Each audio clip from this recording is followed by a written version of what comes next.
মুরগির মাংস দিয়ে এই কচু দিয়ে রান্না করব। মুরগির মাংস আর কচু এভাবে কাটতে হবে, এই ডুমো ডুমো করে, ডুমো ডুমো মানে বড় বড়। হ্যাঁ, একটু মোটা মোটা করে কাটতে হবে, যেহেতু মাংস দিয়ে রান্না করব।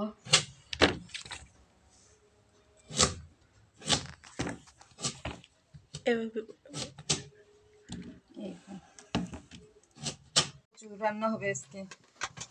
গরম পানি করে গরম পানির মধ্যে একটু লবণ দেবো, দিয়ে কচুগুলো ধুবো, গরম পানি দিয়েই ধোবো, যদি আবার গাল টাল চুলকায়। আমি কখনো কচু টচু খাই না।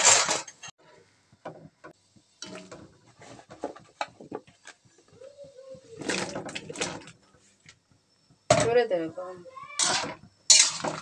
একটু গরম পানি দিয়ে একটু করে নিলে গালটা যদি কচুতে চুলকায় তা চুলকা চুলকি করবে না।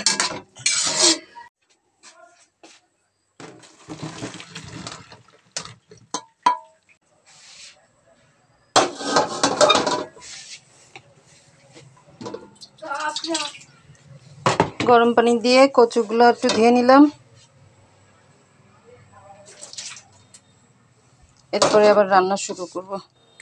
কড়াইটা গরম করে কড়াইতে রান্নার তেল দিলাম, একটু পেঁয়াজ কুচি দিব। পেঁয়াজ কুচিটা একটু ভাজা ভাজা করে বাদামি কালার করে মশলা দিব। 1 চামচ পেঁয়াজ বাটা,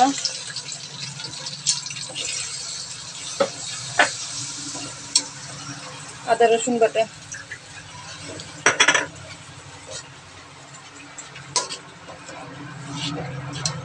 2 চামচ চালের গুঁড়ি, 1 চামচ জিরার গুঁড়ি,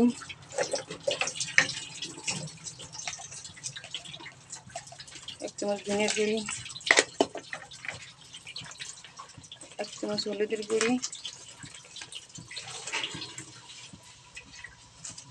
2 চামচ, 2.5 চামচ লবণ,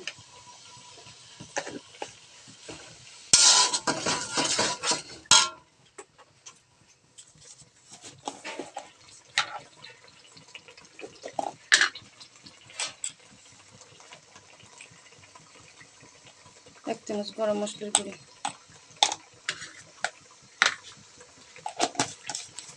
দিয়ে ভালো করে কষায় তেল ফুটাবো, তারপরে মাংস দেবো, দিয়ে কচু দিয়ে রান্না হবে।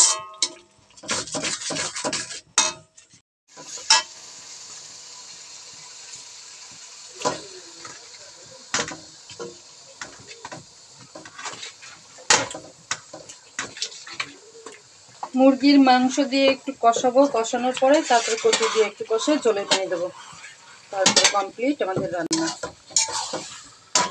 এখন কষাচ্ছি, কষানো এই তো মাংসের থেকে পানি বের হয়েছে, এই পানিতেই কচু সিদ্ধ হয়ে যাবে। মাংসটা কষাই নি, কচুগুলা দিয়ে দিলাম, দিয়ে আর একটু ভালো করে কষায় জলের পানি দেবো একটু।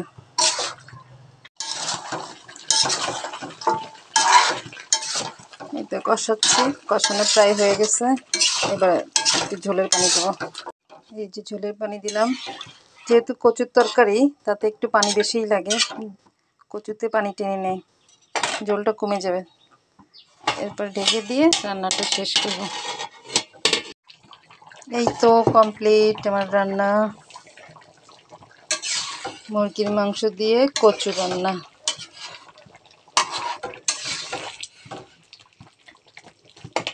যেটুক ঝোল আছে সেই ঝোলটুক রেখে দিতে হবে, তা নাহলে কচুতে টেনে নেবে তো, অনেক শুকায় যাবে। চুলাটা অফ করে দিলাম, দিয়ে একটু ভাজা জিরের গুঁড়ো ছিটাই দেবো।